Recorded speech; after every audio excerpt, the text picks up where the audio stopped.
Bonjour, mon nom est André Taron, je suis technicien en traitement des eaux. J'ai travaillé pour plusieurs usines d'eau potable au Québec et je suis maintenant également spécialiste en Microsoft Excel. Donc, les données ouvertes arrivent à Montréal et dans plusieurs autres grandes municipalités. Ce que vous ne trouverez pas, cependant, c'est les données sur l'eau potable. Beaucoup de ces données-là viennent en fait de l'usine d'eau potable. Et ces données-là ont deux sources. Il y a le travailleur qui, pour l'instant, par expérience personnelle, on remplit des formulaires sur papier, on les classe et après, ça disparaît pendant un bon 5-7 ans. Seulement une petite portion va être réutilisée pour être transférée dans d'autres fichiers Excel. De l'autre côté, il y a des machines. Ces éléments de champ-là, eux, vont capturer périodiquement des données et les mettre dans des bases de données, donc l'automate. L'une des raisons, en fait, pourquoi vous ne trouverez pas les données ouvertes sur l'eau potable, c'est que non seulement elles ne sont pas disponibles pour le citoyen, mais il y en a également une grande partie qui ne sont pas disponibles pour le travailleur lui-même. Donc, ce qui arrive, comme je l'ai mentionné avec les données sur papier, c'est que très souvent, on ne sait pas comment organiser ces données-là.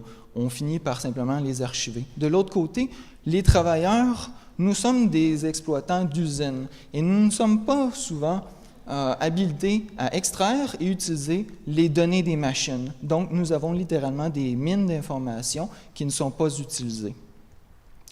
Ça, c'est important pour plusieurs raisons, en partie la transparence des données, mais ça veut également dire que les opérateurs et les personnes qui prennent les décisions ne prennent pas nécessairement les décisions avec toute l'information disponible.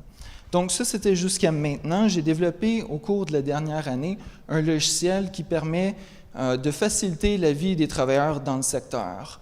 Donc, j'ai développé un logiciel qui permet d'extraire toutes les données des serveurs sur mesure au besoin pour le travailleur de façon très simple, sans avoir une grande connaissance en informatique. Et de l'autre côté également, faire une usine sans papier. Donc, on peut transformer tous les différents formulaires en un format électronique. Tout ça, ça prend une semaine à peu près pour la formation. Puis le logiciel part de mon expérience personnelle où est-ce que je n'essaie pas de changer la façon dont les travailleurs travaillent, en fait. Je fais simplement encadrer pour m'assurer que l'ensemble des opérations dans le traitement des eaux soient effectuées de manière à capturer automatiquement les données. Ça prend une semaine pour... désolé. Donc, ce que je propose ici pour l'ECOAC, le 18, ce n'est pas nécessairement un élément technique et je n'ai pas besoin non plus de personnes dans le milieu. À vrai dire, c'est un atelier pour tous les citoyens. Ce que je propose, c'est qu'on se réunisse ensemble et que l'on développe une infographie. Donc, vous, à titre de citoyen, quelles données aimeriez-vous savoir sur votre eau potable? Qu'est-ce qui vous touche? Est-ce que c'est la qualité de l'eau potable? Est-ce que vous aimeriez savoir comment est-ce que vos fonds, vos taxes sont utilisées pour ces infrastructures-là? Ou peut-être savoir les habitudes de consommation du secteur. Donc, à la fin de la journée de l'ECOAC, c'est qu'ensemble, nous ayons une infographie qui peut être utilisée par la Ville pour alimenter en temps réel ou au besoin en données pour informer le citoyen, dans un format qui également permet aux citoyens qui est plus concerné d'informer ses voisins avec les réseaux sociaux.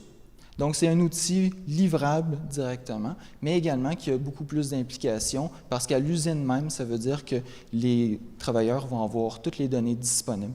Le seul point également que j'ai oublié de mentionner, le logiciel est déjà tout développé. En ce moment, je suis rendu à l'étape où est-ce que c'est vraiment du networking. Il me reste à avoir en fait les connexions pour les municipalités ou les preneurs de décision qui vont vouloir mettre de l'avant un plan pour gérer les données.